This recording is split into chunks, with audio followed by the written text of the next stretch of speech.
Welcome to Epic Yarn Gems. Today I'm going to be showing you how to make the bean stitch, which is different from the bead stitch.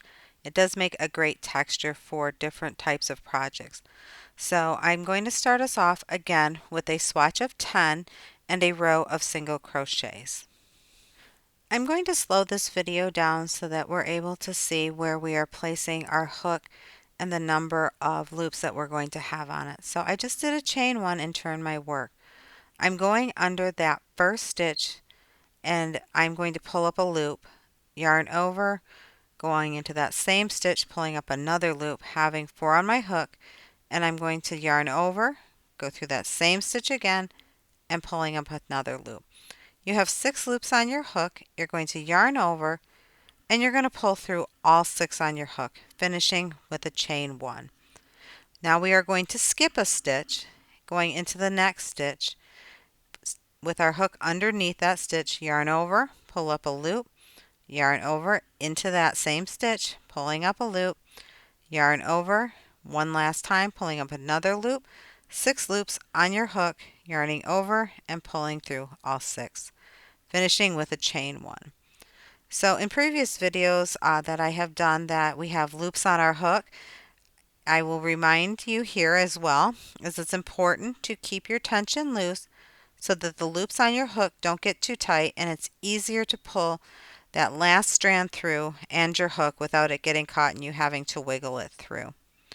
So let's look at this one more time. We went under that stitch, pulled up a loop, yarn over, pull up another loop, yarn over, going into that same stitch, pulling up another loop, having 6 on your hook, pulling through all 6, and doing a chain 1. On the end of this row, I am just going to do a single crochet so that we can see how we do the second row. So there's our single crochet. We're going to chain 1 and we're going to turn our work. Now we are going to go into that space underneath that first stitch. You can see that it has opened up a little bit, so we're going to put our hook into that space, yarn over, pull up a loop, and we are going to do that until we have 6 loops on our hook.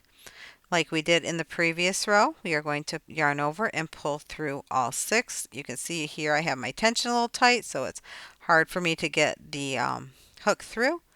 And then we're going to finish off with a chain 1.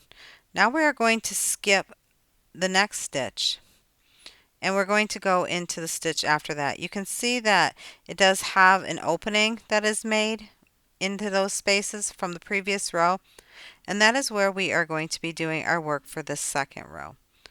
By doing this, what it's creating is the bean stitch. I keep wanting to say bead stitch, and it is creating it on a slant that is opposite of the previous row. So as you keep doing this and keep going up, your rows are going to be slanting in opposite directions, and it does create a pretty cool looking texture.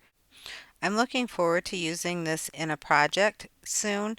And if you see my previous videos, I really do like making hats. So my guess is I will be making some type of hat with this bean stitch. And like I said, we are just going to finish off this row and you'll be able to see the slants that are starting to form. And as you keep moving up, the slants will be going in opposite directions and it really does create a pretty cool looking texture. If you have any suggestions on projects that you'd like to see with this stitch, please leave me some comments and let me know. And I will try to make a project with that for my YouTube channel. You can see it's starting to show that pattern of the back and forth or the slants in opposite directions. I want to thank you for joining me today. I've really enjoyed showing you the bean stitch. And if you have liked this video, please give me a thumbs up. Also leave me some comments. And if you want to see more of my videos, please subscribe to Epic Yarn Gems and turn on your notifications so you'll know when I post new videos. Again, thanks so much for joining me, and I hope you have a great day.